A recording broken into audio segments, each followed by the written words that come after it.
Yeah. Vamos a la última clase de este mejor módulo de la vida de cardiología. Yeah. Entonces vamos a hablar de tromboembolismo pulmonar. En eso, a ustedes como médicos generales les corresponde hacer la sospecha clínica, el manejo inicial y derivar. ¿Ya? Vamos a hablar un poquito de la epidemiología y el diagnóstico. Entonces, tromboembolismo pulmonar es la obstrucción de una de las arterias pulmonares y o sus ramas por un trombo. ¿Ya? Entonces, este puede ser agudo o crónico. El agudo es aquel que tiene síntomas agudos, que ya vamos a ver más o menos los signos y síntomas. Y el crónico, la verdad es que no hay un tiempo específico para dividirlo entre agudo o crónico, sino que es que se van cronificando estos síntomas en el tiempo. Entonces, después de un tiempo, el paciente sigue teniendo disnea, etcétera, y va desencadenando hipertensión pulmonar, ¿ya? Entonces, no hay un corte de tiempo en general, y el agudo es rápidamente progresivo, o sea, en un mismo día tiene los síntomas. Esa es la diferencia.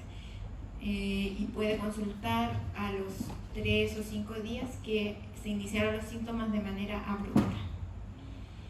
En cuanto a la incidencia, la verdad es que ha ido aumentando en el tiempo mientras más sospecha clínica tenemos y mientras han mejorado las herramientas de diagnóstico. Entonces, como ven, en el 98 había menos casos que en la época actual, ¿ya? Pero es porque han aumentado el grado de sospecha clínica y las técnicas de imagen con las que hacemos el diagnóstico.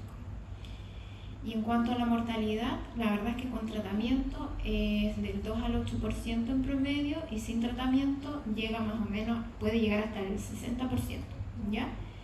Y corresponde hasta el 15% de las muertes intrahospitalarias, por lo tanto es una patología importante que tenemos que tener en cuenta y tener un alto índice de sospecha. Entonces, antes de comenzar con los síntomas y signos que vamos a buscar en el paciente, tenemos que saber en qué tipo de paciente vamos a sospechar, ¿ya? Acuérdense de que tenemos que plantearnos o ver como la figura del paciente en el cual vamos a sospechar la enfermedad primero, ¿ya? Entonces van a haber factores predisponentes para que nosotros vamos a buscar y vamos a decir, este paciente la verdad es que tiene alta probabilidad de que tenga esto. ¿Y cuáles son esos factores predisponentes? Se dividen en factores que tienen una alta probabilidad o que aumentan de manera fuerte el riesgo de tener un tromboembolismo pulmonar, ¿ya? Y eso significa más de 10 veces el riesgo. Entonces, entre una persona que tiene estos factores y que no los tiene, la que los tiene 10 veces más riesgo de tener una embolía pulmonar. ¿Y qué es? Una fractura de las extremidades inferiores, hospitalización por insuficiencia cardíaca, fibrilación auricular o flate durante los 3 meses previos, una cirugía de reemplazo de cadera o de rodilla, un trauma mayor, infarto al miocardio en los últimos 3 meses, un tromboembolismo venoso previo y una lesión espinal. ¿Ya? Esos son los factores predisponentes mayores, ¿ya?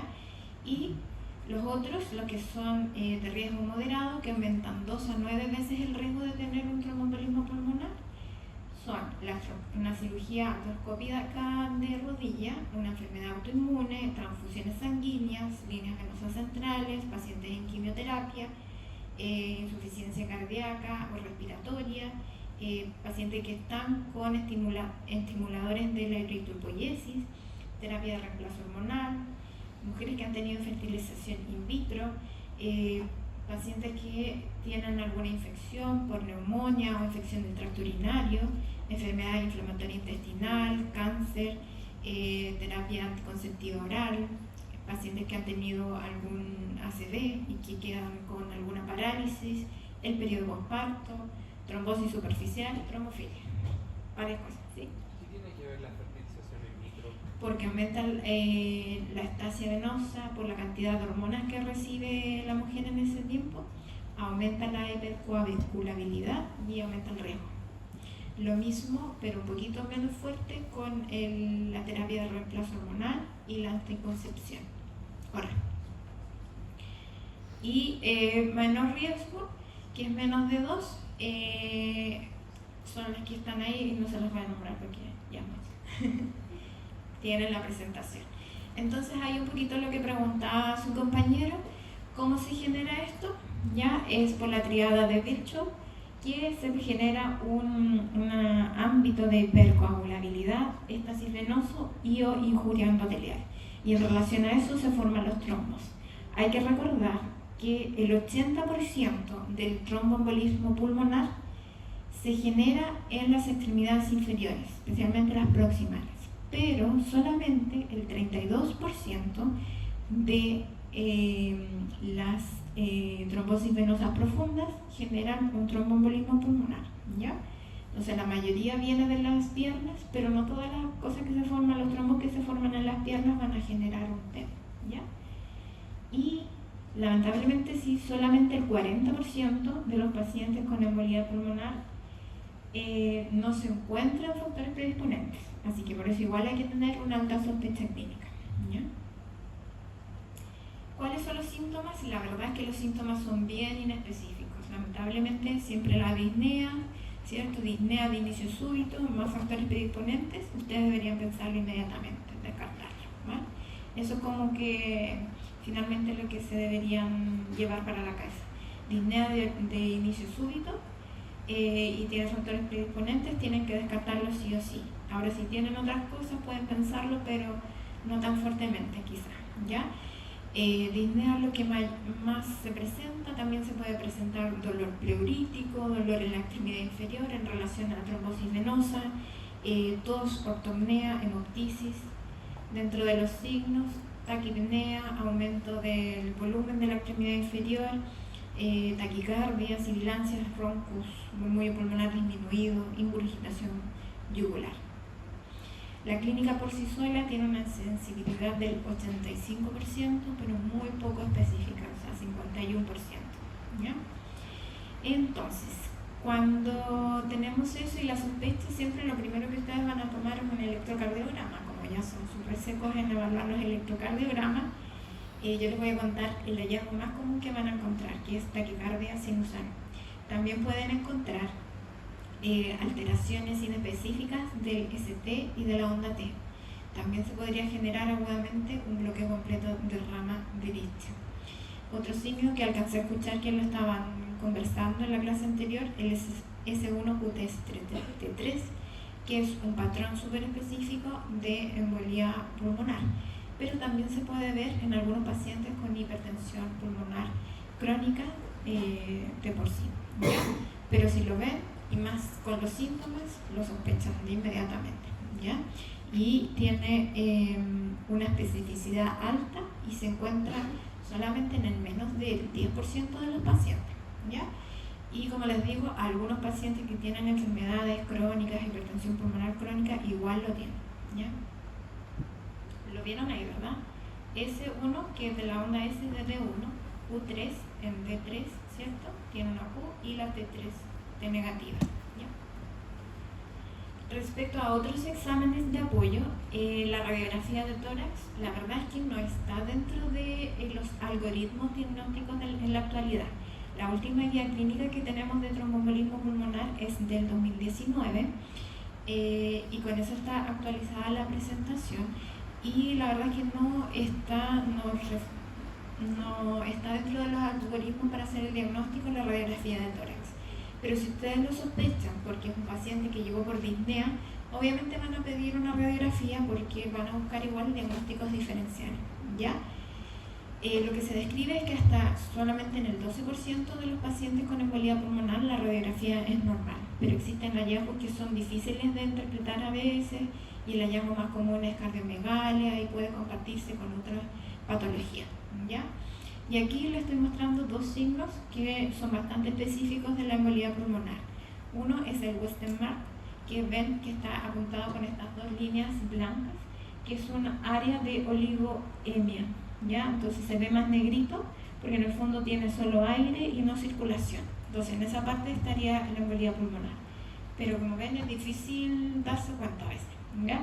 Y el otro es este signo del PALA, que es la arteria pulmonar derecha, ¿ya? Que está como más marcadita, ¿ya? Porque ahí está el trombo, se supone. Y esos son dos signos que son bien específicos, pero como les digo, de repente es difícil y nos podemos confundir. En general, igual, pedir la radiografía, pero en busca de los diagnósticos diferenciales, ¿cierto? Que no tenga una neumonía, que no tenga un neumotórax, algo así, ¿ya? Laboratorio.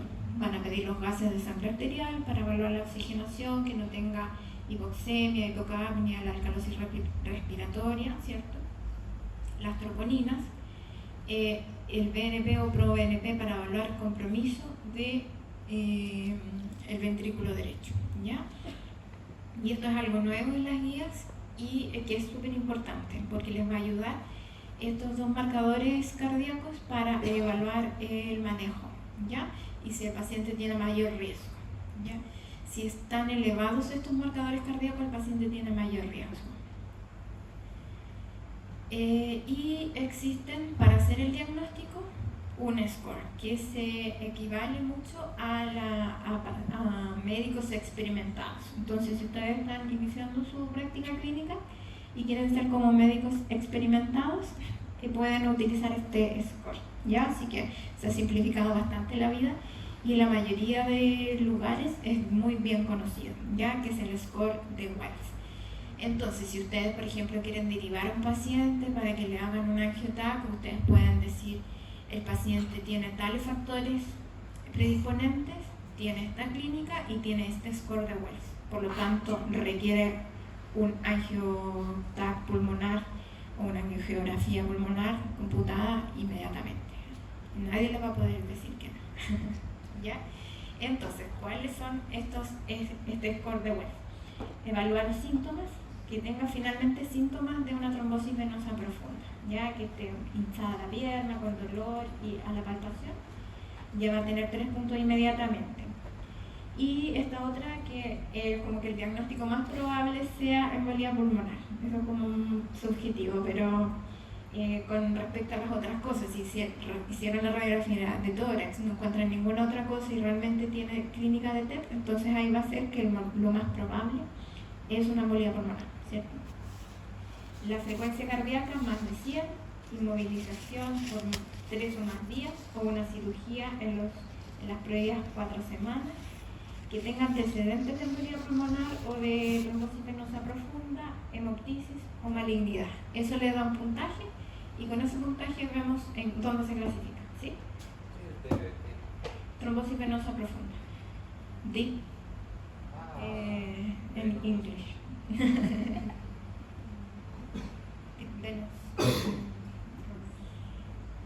Ok, y ahí está la clasificación. La verdad es como que esto es súper antiguo, entonces está como la forma clásica y la actualizada, pero en el fondo dice lo mismo, ¿ya?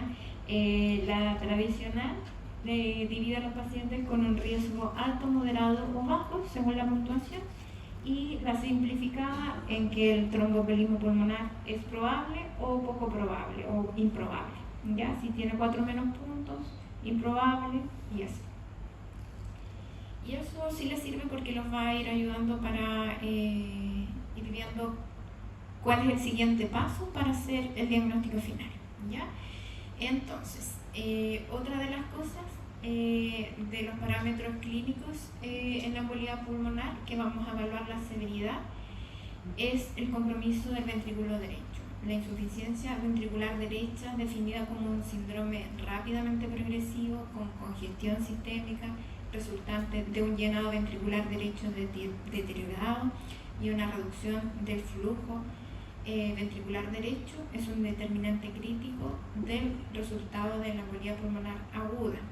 La taquicardia, la presión arterial baja, la insuficiencia respiratoria, demostrada por una taquipnea o una saturación de oxígeno baja, y el síncope, solos o en combinación, se han asociado a un pronóstico desfavorable de la embolía pulmonar aguda, ¿ya? Entonces, siempre evaluar si el paciente presenta esos signos, ¿ya? Entonces, ¿qué pasa si este es el algoritmo para el diagnóstico? ¿Qué pasa si sospechamos una embolía pulmonar y que no se presenta con shock o hipotensión en este contexto clínico? Entonces vamos a evaluar con el score de Wells que ya vimos si tienen la probabilidad alta o baja de tener embolía pulmonar. Entonces, si la probabilidad es baja o intermedia o una embolía pulmonar poco probable o improbable, el examen que vamos a hacer es un dímero D y ese está en la mayoría de los centros de atención, ¿ya? Entonces, si la probabilidad es baja, vamos a hacer un dímero D. Baja o intermedia baja en el score de Wells que ya lo saben hacer. Y si la probabilidad clínica es alta o la embolía pulmonar es probable, van directo a la angiotac, ¿ya? A la angiografía pulmonar, ¿ya? Entonces, esa es la diferencia y lo que deben mantener siempre presente. Entonces, evalúan al paciente si tiene una probabilidad baja, la verdad que podría ser otro diagnóstico y quieren diagnosticarlo, ustedes están en la urgencia, dímero D. ¿Ah? Ya les voy a decir qué es el dímero D. El dímero D es un examen de sangre, ¿ya? Y les voy a decir en qué consiste y cuál es el valor normal, ¿ya? Pero si el dímero D está positivo, se va a la angiografía, el angiotac, ¿ya? Se va al angiotac pulmonar. Y si el dímero D es negativo, buscan otro diagnóstico diferencial. Si el paciente tiene probabilidad alta, va directo a la angiotac pulmonar, ¿vale? El dímero D es un examen de sangre que les voy a decir rápidamente en una diapositiva los valores normales y qué es, ¿ya? Pero en el fondo es un producto de la degradación del trombo, ¿ya? Que puede estar presente y que puede estar normalmente un poco elevado, pero depende de los rangos para que nosotros lo digamos que es positivo, ¿ya? Entonces les quise mostrar aquí el angiotac pulmonar, ¿ya? Aquí está mostrando el trombo. Donde está esa flecha roja, si se fijan, acá, esta es la arteria pulmonar, este es el tronco de la arteria pulmonar y estas son las ramas. Aquí, si hay contraste, porque esto es un contraste, si hay contraste se debería ver todo blanco. Como en esta parte hay un trombo, el contraste no está llegando en esa parte, por eso se ve negro, ¿ya? Entonces, eso es una embolía pulmonar, ¿ya? Y es bastante grande porque está afectando una de las ramas principales, ¿ya? Y vamos a ver más adelante, este paciente tiene en los dos lados de las dos ramas principales. Entonces tiene un extenso tromboembolismo pulmonar agudo que compromete ambas arterias pulmonares principales y múltiples logares bilaterales, ¿ya? Y el dímero D, ahora sí, aquí está, es el producto de degradación de fibrina. Es un pequeño fragmento de proteína presente en la sangre después de que un coágulo se degrada por fibrinolisis, ¿ya? Entonces normalmente cuando se generan coágulos en el cuerpo se van degradando. Entonces ahí se va liberando esta proteína y eso es lo que se mide, ¿ya? Y el valor normal depende de la edad. Y esto es nuevo también en las guías, ¿ya? Antes se utilizaba un valor de corte fijo para todos y ahora se ha descubierto que con mayor edad hay mayor rango como aceptado normal de dímero D. Por lo tanto, desde los 50 años y menos el corte es 500 y desde los 50 años el corte es la edad por 10, ¿ya? Y también se debe considerar una prueba de dímero D adaptada a la posibilidad clínica, que en el fondo si los niveles de dímero D son menos de 1000 y no está presente ninguno de los tres elementos clínicos de la puntuación de Wells, o si los niveles de dímero D son menos de 500 y están presentes, también se debería excluir, ¿ya? Porque si están presentes en el fondo debería estar más alto. Y en el embarazo también van a estar más elevados, ¿ya? Y también aumenta la probabilidad de tromboembolismo pulmonar y su pic de riesgo es en el posparto. Y existen en el fondo factores de riesgo adicionales. El diagnóstico es complejo por los síntomas propios del embarazo que son similares a los del TEP. Lo bueno es que en solo el 2 al 7% de las mujeres estudiadas realmente tienen TEP, ¿ya? Y los niveles del dímero D en general están por encima del umbral para el descarte. Y en estos casos se puede utilizar una angiotac, pero se debe solicitar un ajuste de la dosis. Y para que sepan, como ustedes tienen que hacer el manejo inicial también de estos pacientes, si sospechan un TEP en una mujer embarazada, tienen que evaluar si tiene una alta probabilidad pretest, que con el mismo score que vimos, o intermedia baja probabilidad, y si el dímero D está positivo. En ese caso, se inicia la anticoagulación con heparina de bajo peso molecular. Y luego se puede realizar una radiografía de tórax, y lo otro que se puede utilizar para el diagnóstico es una ecografía Doppler de las extremidades inferiores, ¿ya? Con compresión. Que eso sirve también para confirmar el diagnóstico de embolía pulmonar, porque vamos a buscar finalmente como la fuente original, ¿cierto? Que tenga una trombosis venosa profunda, y si se diagnostica, entonces se confirma el diagnóstico de embolía pulmonar, ¿ya? Y esa no tiene radiación y es más inocua finalmente. ¿Ya? Entonces finalmente esta diapositiva lo que dice es que se puede utilizar esa herramienta para hacer el diagnóstico. Ya, vimos cómo hacer el diagnóstico en los pacientes que están estables hemodinámicamente, pero cómo lo hacemos en aquellos pacientes que están inestables hemodinámicamente. Y ustedes ya saben ver si está estable o no en los pacientes, ¿ya? Lo aprendimos ahí en los prácticos. Si el paciente está inestable, la verdad es que no tenemos mucho tiempo, y lo que se recomienda es hacer un ecocardiograma transtorácico, ¿ya? A veces no está muy disponible, y la mayoría de los centros de urgencia el personal médico está capacitado para hacer ecoscopías, y dentro de eso tienen que aprender a evaluar la función del ventrículo derecho. Ya algo les estaba mostrando el doctor Bobadilla antes, y yo en estas diapositivas también les puse unos videos para que vean, ya tengan una visión de eso, y más adelante puedan aprender a hacerlo ustedes mismos, ¿vale? Entonces, en el fondo, lo que se debería hacer es un ecocardiograma transtorácico en el paciente que está inestable hemodinámicamente, al ladito de la camilla y en reanimación. Ya, si está con disfunción el ventrículo derecho, entonces hay que ver si se puede hacer y está disponible hacer inmediatamente un escáner, el angiotac pulmonar, ¿ya?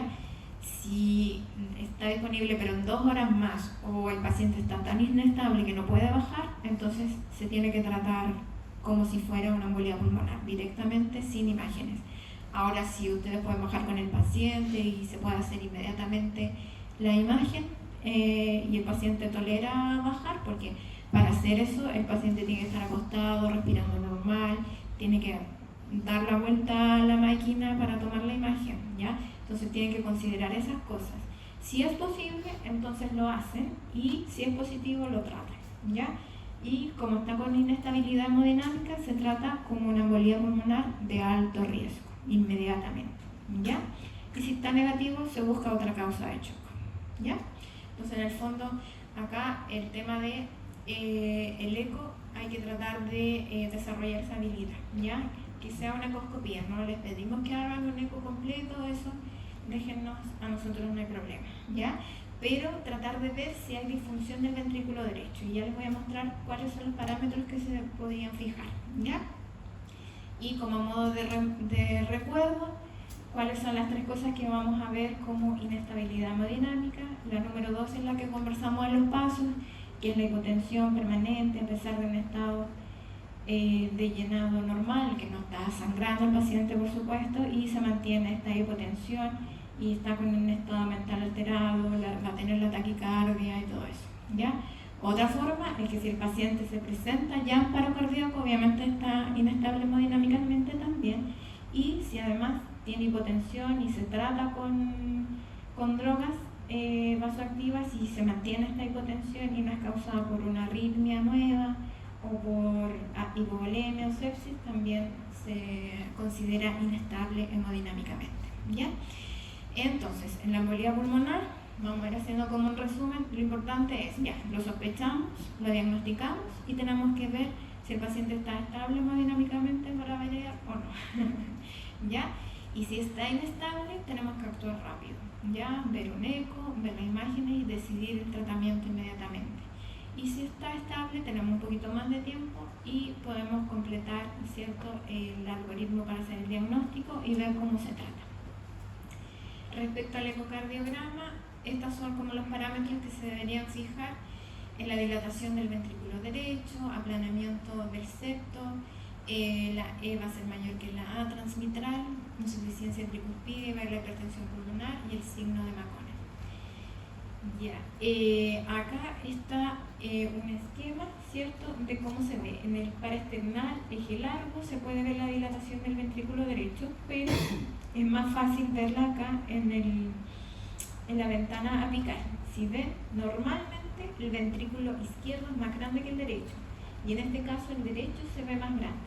Entonces lo que se dice es que va a haber una relación mayor de 1 entre el ventrículo derecho y el izquierdo, porque finalmente el derecho va a estar más grande. Eso es una de las cosas que se pueden fijar ustedes, ¿ya?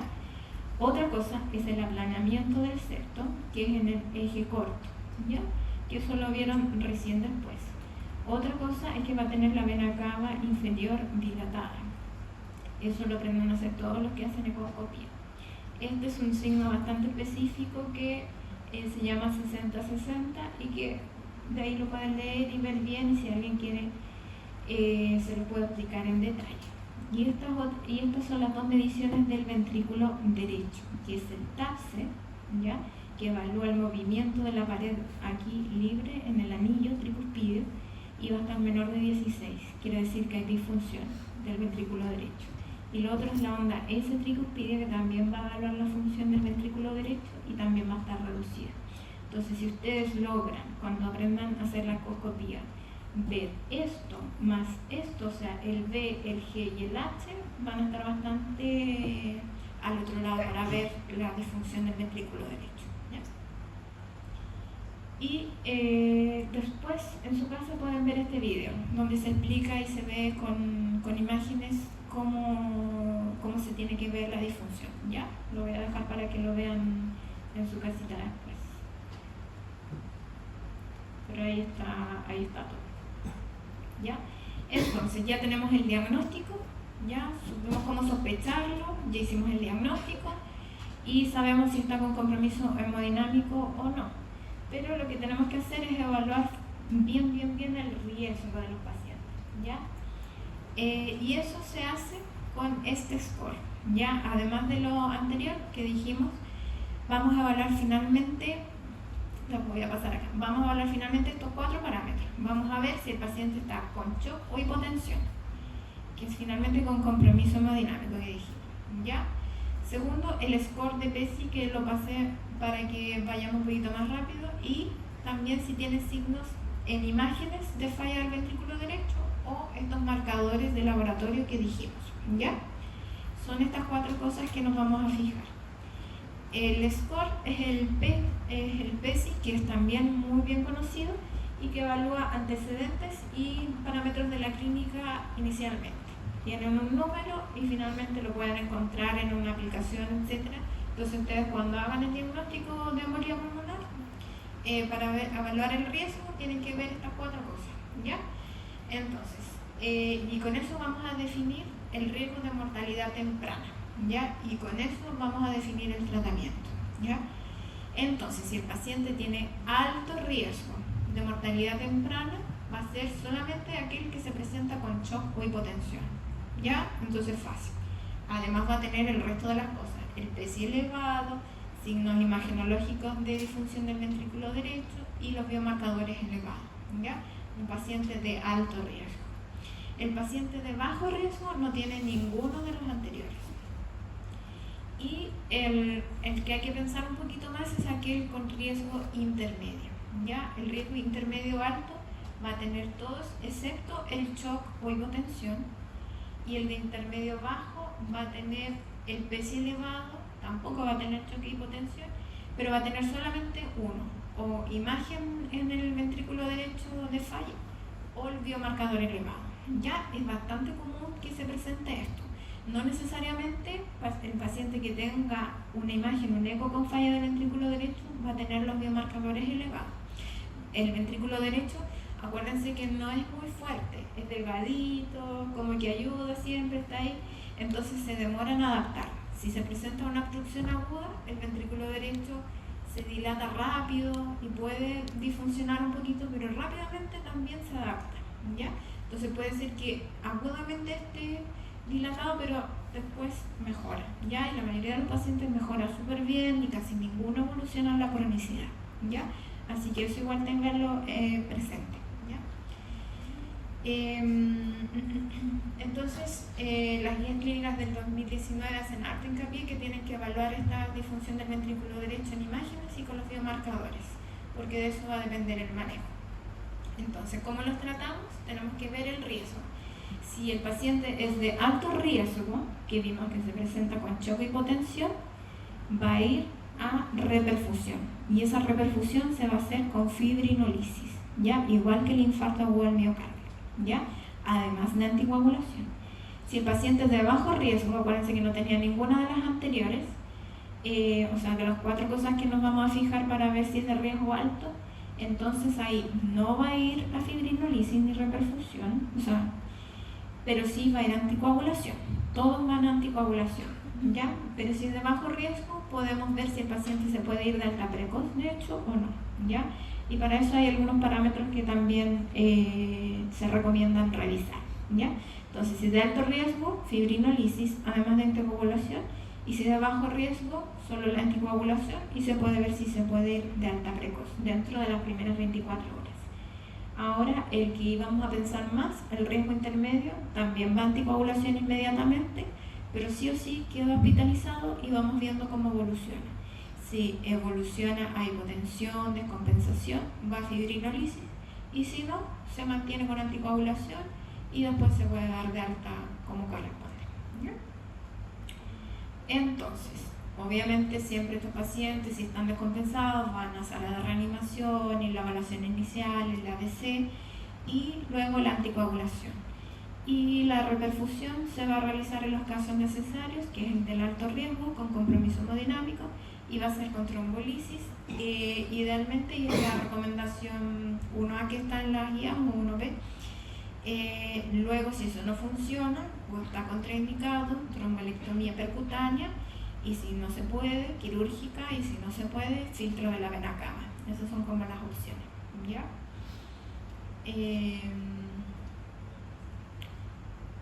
En los pacientes con embolía pulmonar, que son tratados de acuerdo al estado hemodinámico y su perfil de riesgo, existe la posibilidad de alta temprana dentro de las primeras 24 horas, si no tienen comorbilidades graves, que no son de alto riesgo de muerte súbita y en quienes se puede asegurar un manejo médico adecuado y que pueden acudir, si se descompensan, rápidamente a un centro médico, ¿ya?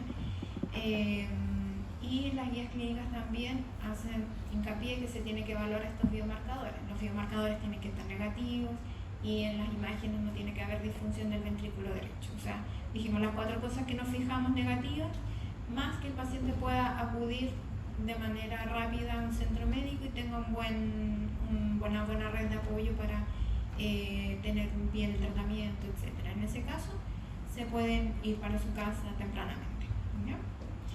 ¿Y cuáles son la anticoagulación que se recomienda?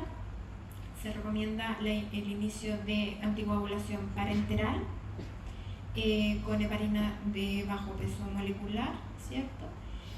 O se recomiendan los nuevos anticoagulantes orales, ¿ya? Y eso me parece que ahora en los niveles de evidencia está más o menos lo mismo, ¿ya?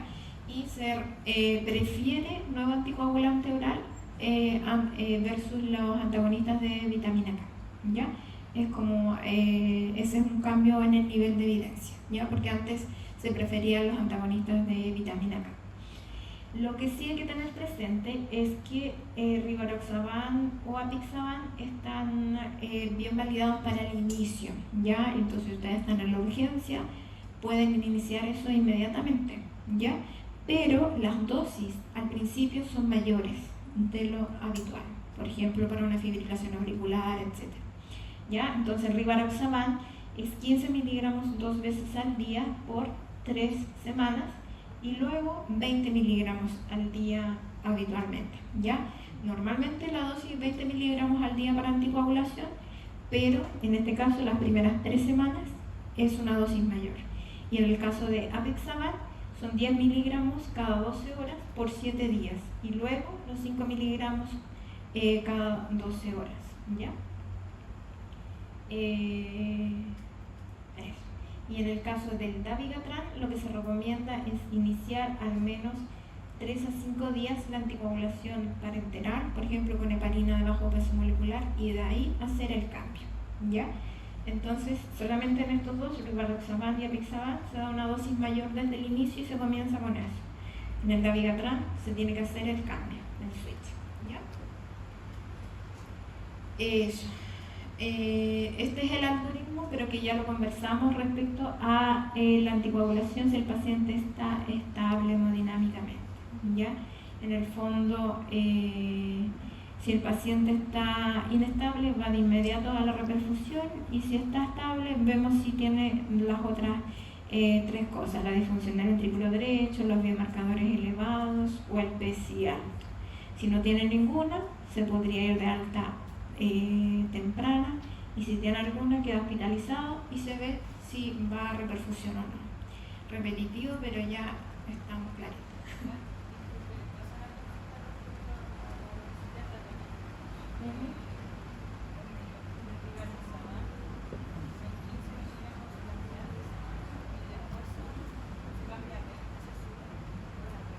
No, porque normalmente el rivaroxaban se toma una vez al día para anticoagular. Por ejemplo, si tú tienes un paciente con FA que no tiene ningún factor de riesgo, la dosis es 20 miligramos al día. Pero en este caso, como queremos disolver el trombo, finalmente, al principio la dosis es mayor, 15 miligramos 2 veces al día, o sea, 30 en total, entonces es mayor. No, de nada. Respecto a los pacientes que tienen síndrome antifosfolípido, ahí no se pueden usar los anticoagulantes, que esas cosas ya ustedes las conocen, en el tema del embarazo tampoco, y los pacientes con cáncer en general se prefiere heparina de bajo peso molecular. Respecto a la duración de la anticoagulación, eso probablemente ustedes ya lo van a derivar, pero en general, para que sepan, si es una causa conocida, tuvo un viaje, tuvo una fractura de extremidad inferior, que fue algo que estuvo como gatillando eso, es acotada la anticoagulación 3 a 6 meses y después se suspende. Pero si no encontramos una causa o tiene un síndrome antifosfolípido, etc., la anticoagulación es indefinida. Con shock o hipotensión ya dijimos que es la trombolisis, y se inicia también la anticoagulación inmediatamente de manera parenteral, ¿ya? ¿Con qué se tromboliza? Igual que en el infarto, lo que se hace acá es activador del plasminógeno tisular, ¿ya? Y son 2 opciones de dosis: una 100 miligramos en 2 horas con bomba de infusión continua, o en 15 minutos un bolito de dosis máxima 50 miligramos con 0,6 miligramos por kilo, ¿ya? Y a quien no se puede, esto también lo saben, que es lo mismo del infarto, las contraindicaciones absolutas y relativas, ¿ya? Entonces, antes de indicar algo, recordar que la idea no es hacer más daño con lo que estamos haciendo y ver que no tengan estas contraindicaciones. Respecto al filtro de la vena cava, que sepan que también existe, si tiene contraindicación de anticoagulación, o si a pesar de estar con anticoagulación tienen TEP o TBP recurrentes, se puede instalar, ¿ya? Que es esa mallita que en el fondo como que ataja los trombos antes de que lleguen al pulmón, ¿ya? Es la misma que está ahí y se instala, ¿ya? Entonces, como conclusiones, el TEP es una enfermedad que finalmente tiene una mortalidad elevada, no es infrecuente, y existen algoritmos para realizar el diagnóstico de forma rápida y costo efectiva. Hay una estrategia de riesgo útil para definir la terapia: la trombolisis en pacientes de TEP de alto riesgo solamente, y el TEP de riesgo intermedio es controversial, pero lo que se recomienda es que se hospitalice y se vaya monitorizando y evaluando, ¿ya? Y las terapias alternativas de embolectomía percutánea, trombectomía quirúrgica, el filtro de vena cava, depende de la contraindicación y riesgo de hemorragia de cada paciente, y que esté disponible en los centros que ustedes estén también, ¿ya? Eso era todo lo que le quería comentar. Ya,